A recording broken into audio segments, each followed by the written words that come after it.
Hi, I'm Amanda, and this is Kyle, and this is your opinion on Cedar Rapids. Cedar Rapids. Cedar Rapids is the story of Ed Helms, who was an insurance agent in Brown Valley. Yeah, Brown Valley, Wisconsin, I think. His character's name is Tim Lippy. Yep, and he when one of the big star agent dies during a lewd sex act.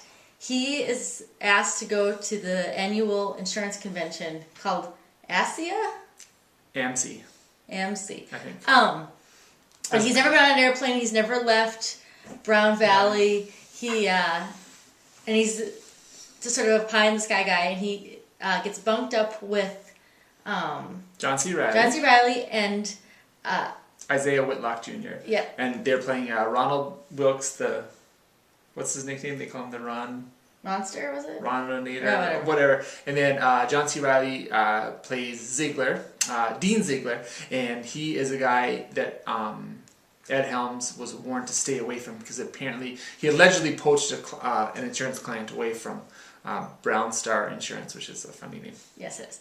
And so Ed Helms' whole job is to try to get the 2 Diamond Award for the 4th year in a row for their firm, and the movie just kind of goes from there. Yeah. So it's hilarious. We both really liked it. You know, at first I kind of got the impression it was going to make fun of the Midwest, but it doesn't at all. It doesn't really matter that it's in Cedar Rapids. No. It's just cute in that way. I mean, they're kind of... Actually, the whole time they were there, I kept thinking of, like, Sioux Falls. That hotel in Sioux Falls. No, it doesn't look anything like the hotel. Yeah. Anyways. But it's a great cast. Yeah. They're very funny. John C. Reilly and Isaiah Whitlock are the 2 funniest characters in the movie. Yeah, they play off each other really well. The dialogue is well written, and it's really good casting. Just because I think with other actors, it might have not been. They might have not made the best of the dialogue, I guess is what I'm trying to say. Right.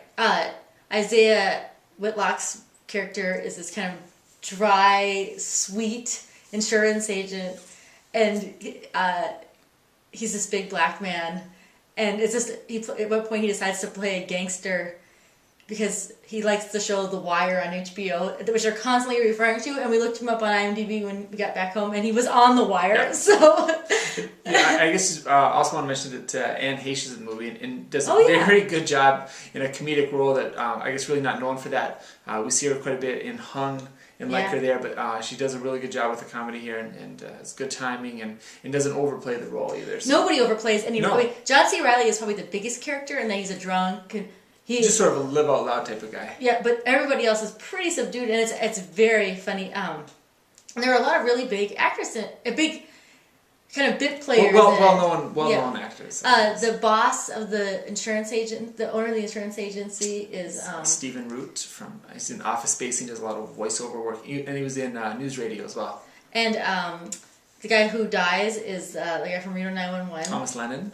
I'm looking at the thing. There's a hooker in it, and that's Maybe from Funke from Arrested Development, which we think is Elia Shawkat, but we're not really sure what her name is. Rob Corddry gets a minor role. Sigourney Weaver was probably the biggest name. Sigourney Weaver, and she's barely in it, but when she's in it, it's kind of very funny. Yeah, it's very funny. And it's not like stupid jokes, it's not like fart jokes or just like I mentioned before, it's really very very well written, understated humor. You kind of have to listen to it pretty carefully, but it's again very funny all the way through. Ed Helms is really the perfect match for the lead character, and all the guys around him do a really good job as sort of the ensemble cast. Yeah, he's sort of dopey and sweet, and I mean it's a lot like the character he plays in The Office, which is a very likable character. Yeah. If you can imagine if the Hangover the movie happened at an insurance convention, you kind of get a good idea with much more likable characters. Yeah. So yeah, much less Mike Tyson. Yeah, to tell you the truth, it's we see a lot of movies, obviously, and this is the one I've liked the most in months. And months. It was really good. Over the King's Speech. Oh yeah.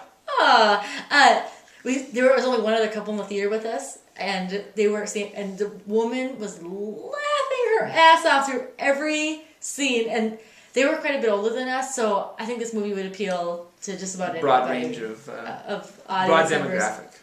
And it was really funny. It ends nicely, and wraps up. It's very quick. So it's only a 90-minute movie. Yeah, which is nice too. So I heartily recommend this movie to anybody. It's one of those ones that you might kind of let slip through the cracks, and I think you'd really be sorry. It's maybe not 100% necessary to see it in the theater, but I do recommend that you do seek it out at some point, because I think you'd be pleasantly surprised. We didn't have, I'd heard some good buzz about it before, but we're really very pleased that we did go and see it, because it's, like I say, it's quite funny. It was a good way to spend the evening. Yeah, definitely. So check it out, and if you are reading reviews about it, some of the reviews we read prior are completely misleading. Like a couple of them, I would venture to say the guy did not even bother to watch the movie. So don't sort of rely on what you might read. See it for yourself, and I think you really like it. Actually, that kind of brings up a point. The movie poster for this looks Ed Helms is like going with a neck pillow. He got about 1,000 bags, and he looks like super overeager. This is not what the movie is about. It looks like a one-man vacation poster, and that's not correct either. Yeah, I don't think even the previews really gave it a sense of what it is. So no. Go see it. Yeah. We liked it. Cut.